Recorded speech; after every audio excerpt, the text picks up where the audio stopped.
Hey, what's up, you guys? So, today I will show you how to change your Instagram password when you forgot your password.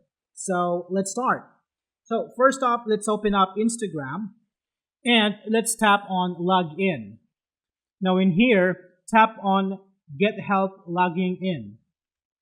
So, by default, it is going to use our username, but for this one, let's use our email. And tap on Next.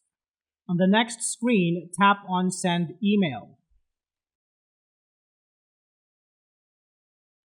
Now open up your email inbox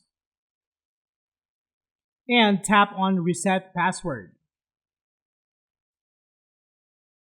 Type in a new password and confirm your new password. Then tap on Reset Password. So there we have it, guys. I hope you find this video helpful. So thank you so much for watching, and I will see you in the next one.